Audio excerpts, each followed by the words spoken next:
ಇಂಡಿಯಾದಲ್ಲಿ vitamin C ಟ್ಯಾಬ್ಲೆಟಿಗಿರೋ marketing ನಮ್ಮ ನೆಲ್ಲಿಕಾಯಿಗೆ ತಿಂದರೆ ಫಾರ್ಮಸಿ ಅಲ್ಲ ಹಣ್ಣಂಗಡಿಗಳ ಮುಂದೆ ಕ್ಯೂ ಇರ್ತಿತ್ತು. ಒಂದು ವೈಟಮಿನ್ ಸಿ ಟ್ಯಾಬ್ಲೆಟ್ನಲ್ಲಿ ಸರಾಸರಿ 400 mg ವೈಟಮಿನ್ ಸಿ ಇರುತ್ತೆ. ಆದರೆ 100 ಗ್ರಾಮ್ ನೆಲ್ಲಿಕಾಯಲ್ಲಿ ಸುಮಾರು 700 mg ವೈಟಮಿನ್ ಸಿ ಇದೆ. ಅಂದರೆ ಟ್ಯಾಬ್ಲೆಟ್ಗಿಂತ 2 ಪಟ್ಟು ಹೆಚ್ಚು ನೈಸರ್ಗಿಕ ಶಕ್ತಿ ಅಂತ ಆಯಿತು. ನಮಗೆ ಒಂದು ದಿನಕ್ಕೆ ಎಷ್ಟು ವೈಟಮಿನ್ ಸಿ ಬೇಕು ಗೊತ್ತಾ? ಕೇವಲ 90 mg ಮಾತ್ರ. ಅಂದರೆ ಒಂದು ನೆಲ್ಲಿಕಾಯಿ ತಿಂದರೆ ಸಾಕು, ಒಂದು ದಿನದ ಸಂಪೂರ್ಣ ವೈಟಮಿನ್ ಸಿ ಅಗತ್ಯ ಪೂರೈಸ್ಬೋದು. ಹೀಗಾಗಿ ಪ್ರತಿದಿನ ನೆಲ್ಲಿಕಾಯಿ ಇದ್ದಾಗ ಟ್ಯಾಬ್ಲೆಟ್ ಯಾಕೆ ಬೇಕು? ಒಂದು ನೆಲ್ಲಿಕಾಯಲ್ಲಿ ಕೇವಲ 6ರಿಂದ 7 ಕ್ಯಾಲೋರಿ ಇರುತ್ತೆ.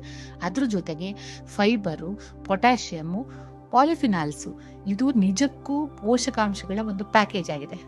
ಚರ್ಮಕ್ಕೆ ವರದಾನ. ನಮ್ಮ ಚರ್ಮದೊಳಗೆ ಇರುವ ಕೊಲಾಜನ್ ನಿರ್ಮಾಣಕ್ಕೆ ವೈಟಮಿನ್ ಸಿ ಅತ್ಯವಶ್ಯಕ. ನೆಲ್ಲಿಕಾಯಲ್ಲಿ ವೈಟಮಿನ್ ಸಿ ತುಂಬ ಹೆಚ್ಚಾಗಿರೋದ್ರಿಂದ ಚರ್ಮಕ್ಕೆ ನೈಸರ್ಗಿಕ ಗ್ಲೋ ಮತ್ತು ಫರ್ಮ್ನೆಸ್ಸು ಕೊಡುತ್ತೆ. ಕೂದಲಿಗೆ ಸೂಪರ್ ಫುಡ್ ಅಂತ ಕರಿತೀವಿ.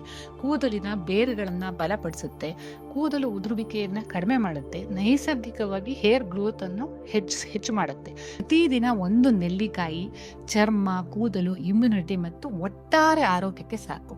ಇಂದಿನಿಂದಲೇ ವೈಟಮಿನ್ ಸಿ ಟ್ಯಾಬ್ಲೆಟ್ ಬಿಟ್ಟು ದಿನಕ್ಕೆ ಒಂದು ನೆಲ್ಲಿಕಾಯಿ ನಿಮ್ಮ ರೂಟೀನ್ಗೆ ಸೇರಿಸ್ಕೊಳ್ಳಿ.